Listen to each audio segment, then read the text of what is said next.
At the beginning of the 19th century, the bartender's kit was very simple. He'd have a knife, he'd have a glass, he'd have a toddy stick, which is just, as you see, a muddler to use to break up the sugar chunks and stir up the drinks. All very easy if you're not using ice. Once you use ice, things start to get a little more complicated. The sugar doesn't melt so well, so you have to make syrups and stuff. And you'll replace the toddy stick with a bar spoon, a nice long twisted handle thing. There's several grips that they used. Spin it around like that. Or the most spectacular way of mixing a drink was to take 2 tumblers and toss the drink back and forth like that, or over your head. I haven't tried this myself. Well, I have tried it, and I've ended up wearing the drink every time. So I'm expecting the young generation of bartender to really come up with the secret to this. It's very complicated and fun. Once you've got the drink in the glass, you need to strain it. The earliest kind of strainer was a sugar sifter that they would use to shift sugar onto berries, and it would just ride in the glass like that. But it was a little small, it didn't fit well. So they came up with a slightly better version, which we recognize as a julep strainer. Of course, as everyone knows, you don't strain a mint julep, so it's a weird name, but it would fit perfectly in there, and you could pour out and retain the ice. But bar technology marched on. One of the things they did is they found a tin container to fit on top. And this is around 1840, making the modern cocktail shaker.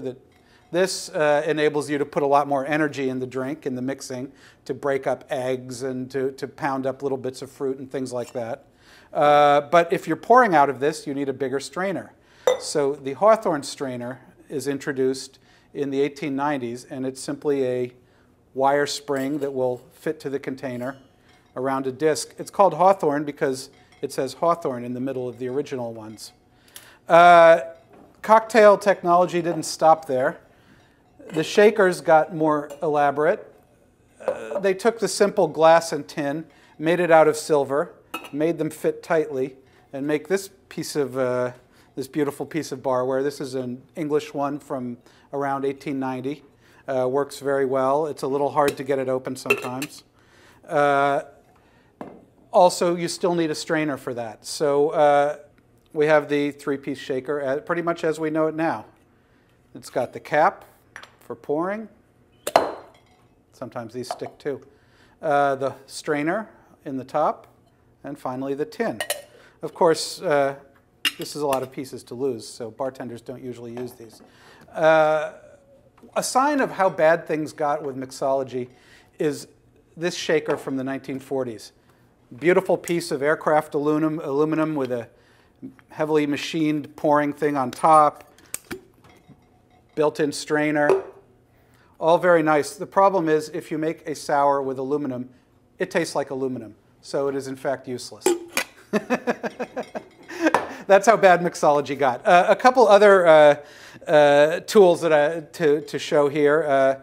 Juicers. The earliest kind was made out of wood. It looks kind of silly, very old-fashioned, but it does work. Then they made them out of wood, cast iron, and porcelain. Very elaborate, weighs about 5 pounds. Useful for dealing with unruly customers as a backup. Speaking of unruly customers, there are some ice tools also that we have here. This is for making fine ice for juleps and things like that. You fill the bag with chunks of ice and you massacre it with your maul, and suddenly you have snow ice that will pack a glass and frost the outside, and it's very effective. You can also use a swizzle stick. These are from the Caribbean, like that. These have been used for at least 200 years, and that will also help you to frost up the outside of the glass. And that's the antique tools.